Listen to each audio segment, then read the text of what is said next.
ayebi na ye na botato la na yebisa nzambe na zana mukona botato me na fandi boyenga habite te na ofanda boye kaka kitoko te fona sangisa ngo kaka make na koloba te me na yebi mukona koloba ngo me lelo na sangisi nyonso or na yeli awa ya mwana na kena pa grande sœur le na kena pa grande sœur awa na bitekanima mwana donc moye te soki kaka surtout bazosimba peni na ye kosuwa koganga bo mwana moke boye akenda ata toilette te nasokipaka na ye na bavase na ye makambo nyonso ko nini kaka soki ezalaki peut-être mobali na nga ou bien mokolo peut-être kindumba peut-être nini mais siko nini kaka grande sœur ayebisinga so nini kaka ngapi nayebi te so nini esala boye azwi mbongo apesi nga ngapi naza na mbongo te na minute apesi nga mbongo nasomeli bakisi nake na ndako nabondeli ngapi nzambe nakosoma na bakisi te problème oyo eza problème moko boye namonango clair te dofona pesa moko na maboko na yo lega kosala kati na mwana na ngai oyo nyonso ezotungisa mwana na ngai nzambe ya kosila kosala parce que paster liloba na ye te yaka biso ntango nyonso ke so problème tozala na kondima epa na yo nabondeli kaka na ndenge na ngai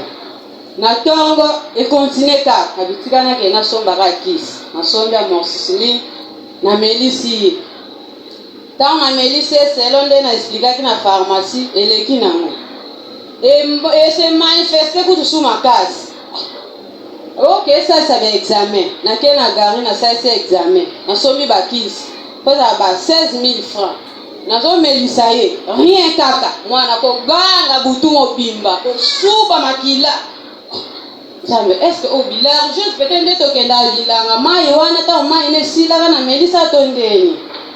moye te ngabi te mpo eza problème sufona kendeka pa paster naye pa paster naexplike paster abondeli lere abondelaka nazongi na ndako nakisi kute misilelaka te donki te taka paster abondeli na kei mwana komosuba bien makilango ebungi koganga na ye ebungi na kinzambe paster ngo bakokotele makambo aza moto ya bamoto ayo bana bango omimonisa meme na bato bazake nanu bamoni yo te nzambe omimonisa na bandi kosambela klase wana balokumisaka nzambe wana ya wana ekotatola nzambe na oyo asaleli ngai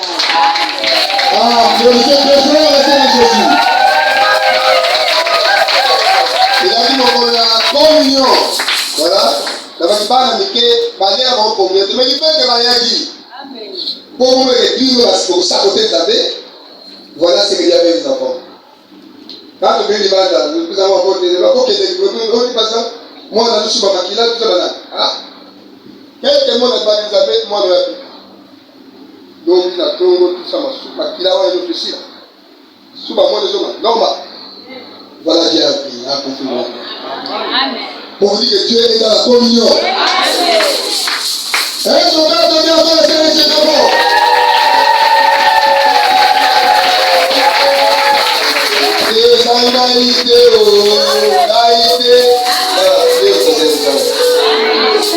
C'est Jésus qui a fait ce travail. Oh, que Dieu soit loué. Moi j'aime les témoignages. Donc les attaques qui sont forts. Attends, tu as couché au père. Combien de gens ont fait? Attends, tu as couché au père. Non, tu peux te dire que tu as fait. Je vais vous la voir. Moi, je peux te dire. Lui-même, je dis pas que tu as fait. Alors, on va regarder ça. Oh, c'est la vie de Chama. Oh, ok, c'est ici à un témoignage et puis on va faire consacrer moi.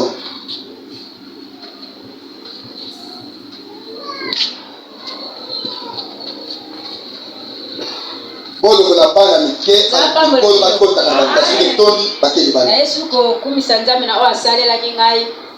Bon, moment nous sommes à Kumbaki Zemi, nous avons vraiment habitué ma case. Na kokisaki 6 mois na remakaki quelque chose moko boyena na mona ngo mutete depuis na bana na kobota na semaine wana oyo ezalaka anniversaire ya pasteur na yebo remarquer soki na lié na za bien mais soki ka na lié donc mfuma moko na mona ngo te pema moko do ya makasi ndeti asthme donc soki na lié mal à l'aise fona do moye kutuka kofanda kima do kezate na bombaki nazobondela ka nga moko ndengo na kasemeni nyonso wane nazovanda na pasi kaka abike te pasi ezo umela tika na yebisa pasteur jour anniversaire ya pasteur elendi wana na ye na tongo papa kuta tuninga oye deja avambo ngabike te papa nazoka pasi ya bike lelo nga naza pasteur te lelo efeti na ngai abi papa bondela kaka bala moko papa abondeli nazongi na ngala ndako nazongi na ndako antufumana nazo santika doke pe makandeti kama tozana asme pe doke soki na lela ba panzi doke na kokoka te ngabi nzambe oyo eza nini nazongi na ngala ndako na poko ala binzambe ngafona ke na anniversaire la papa na ngai fona ke bina na poko ana pe ere koki nango pe na ye na komi ado na bosa ni kutuke na zoka kapasi na bandi na ngako bila anniversaire la pasteur nazongi na ndako pasi zongi su makasi na binzambe yoka ngana zotala kaka yo naza kutana kobanga moko te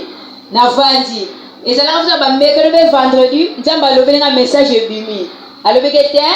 babondela pona nga mwana azwi position mabe na kati yango nazo senti bantufuma na bapanzi papa abondeli abondela na kena nga pe na ndako antukaka na yoka kana nga bien na yoki penza bien me pona leka na manako yoka sonde na zalaka alobeke nzambe bikisa ngai na kobota na kotémoigner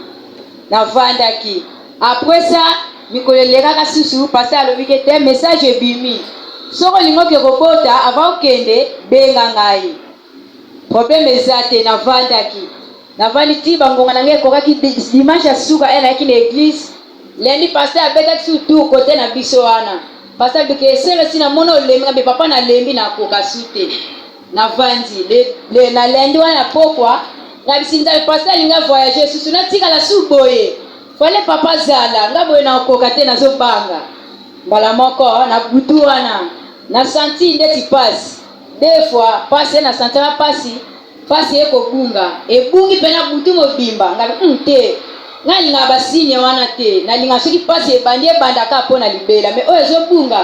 na sepela vraiment boye te siko diable nini asalaka abosanisi ngai ke fona benga pasteur nazala kutuki pasa kokote ezunga na yakamba kwa papa bondela nini na kende mais jour wana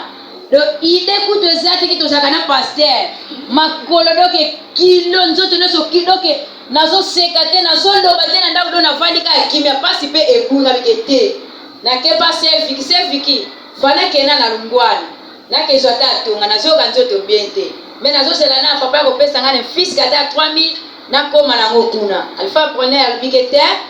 zwana no onga na pesi yo comme ça papa ya ko ya bongo okozongisa apesi ngai 2500 na kei na komi kuna na kutani na mama o atala ka ni na maternité Majili na expliquer que est-ce que eza nini yo mtukutu atakute loko moko zo la seko bobota ezate mais tokeka na consulter yo na kei a consulter ngabikete oza sec eloko to zo la seko fo yo kapasi ezate mais faut kuta na docteur ngabi ça va problème ezate na pesimbo na kena kuta na docteur bidoke kaka na minicho zonga nda ukezo mbon faut kote échographie position mwana na zeba te mutu eza wapi makolo eza wapi ibumeka bwani kote moko evimbi kote moko evimbi siko mwana za na position idoke oza peso na mikolo te faut bota position mwana ebebi foma makaso zaki boye te siko zonga pela na ndanga bi docteur nazata na mbongo te na ndako mbongo ona ye nango na defi yango bino po ni bozaka teti zonga na ndako ke kwa mobali na yo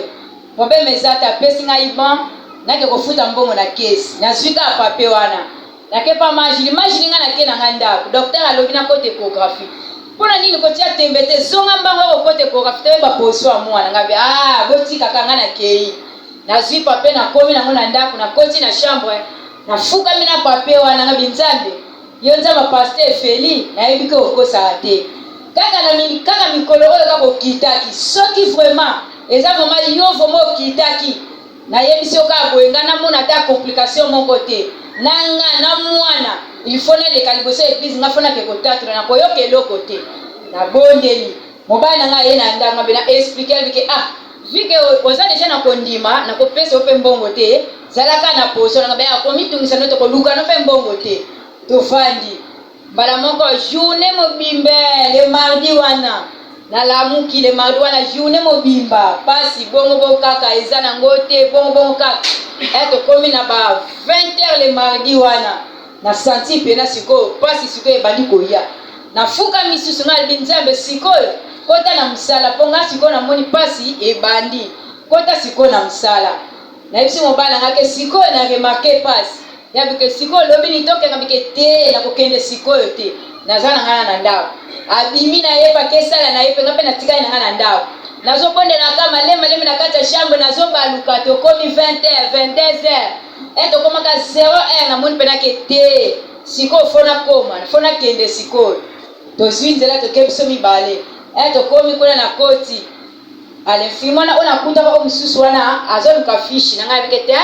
koluka fishi na ngai te docteur ablokaki yango kuna alobi fona kota kaka ekographie sikoyo koya komemisanga ngambo nayebi te docteur kuna komi nini alobi nini koya komemisanga ngambo fane fishi no emonanga bike tala kobanga te oza yo moko te boza na nzambe yo salaka mosala okotravaye yo moko te nini ezobangisa yo ngai namoni nabengaka docteur komisa aya koloba soki nini akomanga bi nini ezobangisa yo mbala moko ya place azalaki obi amen sere natiki kasi mama tovandaki ne butu mobimba wane tokomi 6h ngabi nzambe ntongo etani sikoyo lobi nini ngai nazobota kaka te mbala moko infirmier wana alobike te mata susu natala na mati atala alobike otikali na okala mingi te ngai nakiti na mwana na ngai avana kita mbala moko infirmier alobike me kita okoyoka mpasi ngai nakokita te avana kita na mwana mbala moko infirmier wana mpe atikaki ngai antuka na 6h wana juste na mataki na mbeto tokomi ka 6h20 na ndenge nzambe atindelenga pression na boti na tongo wana infirmier wana alobiki osambelaka wapi ngabe te mpe tosambelaka na biso pa paster fe na message bino bato message toyebi ome oliaki mpe fumpa mpo ndenge oboteli oumeli te boye na ndenge oyelaki olie fumpa nga bito oyebi allez okoma tension soko mois passé tozalaki na ndako vers ba 22h na limbi na okoka sute rome azalaki na mosala na bengi ayekisinga nde babenga bamama baye kozwa yo toke na hôpital batali tension ekiti ti na 5 basali nga sel oral na meli après lobi nango toke na humain ekiti su na 4 babi fo bakotisa yo ngabi nakota su mpona tension oyo nga moto nabelaka nanga tension te oyo no fo kota mpo 4 oyo okomi palpite kosala nini boso okei seriske okekangama na ndako baétouffement en tout cas nazalaki mal à l'aise nga mikolo bakomi kaka olobaka étouffement tension mpo akei sikoyo so nalali so roma aza mosala naza bien te après nake pa bamama nasali pa bamama 4 jours ti parome ntango aye nazonga ndako sikoyo jour wana vendredi ntango toye awa ti vendredi wana oye awa nazalaki nanga bien te nazwaka kaka agitation bapalpitation ngabi nazwaka moto nake natambola su trajet teke oyo nake makolo to ekomaka bamoto soko osalika mosala moki epema don nazokoka soki osala eloko te na ndako don nyonso bazosala ekomi ono bolukaka mwa mosala tozwi mwa mosala don nazalaka bien te le vendredi ntango toye paster alobi baoyo nyonso bazobela basimba baplace bazobela nini boka nasimbika motema paster abondeli apres nayoka motema ti nayoki maleli na motema nabi nabiki nabi natémoin ngabi naokoka te nakela ndako ta nakela ndako ngabi oyoka nde na boso otémoigne boyo aka so ezongi navandi donc mosala oyo na bana osala te naosala jwana nazwi nasala bomama otazosanga mais bazoyebisa otika kosala nini bonzwa nga sikoyo na bana koluka expérience natala vraiment estce ekozonga mpe ekozonga te nameli mpe kisi te vraiment zoyebisanga meli omeli kisi ngabi na meli nazomela kisi te nasalaka journée te ke pema to nini nakomana kaka moto akokende kotalisa batension komela kisi tokoti ti radio toke ti ime basenga radio eloko ebimi te ezalaki prévu fallait les 5 heures tomataki po tokepe baspécialiste batapo donc étouffement ozokoka te banda vendredi nayoki kimia biloko na bapesenga nalia pungwa tu naliaki yango na lokoso nga bina manini mpona ka antuka nayoki bien deuxième témoignage nange eza mpona biga toyaka na salle de don mpona mwana bandeki kobelabelaka bafièvre tovandi paster apesi sujet mama eve abanzabi mwana oyo magda petit balongole magda petit vitamine oyo balobaki biloko ebele abigaliaka te ebandaki koderange nga donc bosalaka kaka badepense mpona mwana biloko ya mike bapotopoto oyo akolia kopesa santé il y a un aliaka te kaba serela donc na bana ko se déranger na ngo trop tant maman il va lobby pasteur abonde li toke na ndako vers 15 na mona maman je vais manger les riz na liesa mwana loso mobeso potozo ko kate pressé to komi na kuto la je vais manger papa maman bisa ile poto non les foufou mwana oya komi ko lianga mona bi nzambe suko ko lianga pe komi tina ba 1h 2h akomi ko lia normal oh ase na suninga zalati mama le dole oh mama ase donc akomi ko lia soki nzala biloko ali ya on est au kumsa nzambe parce que les gens vont déranger tout ça.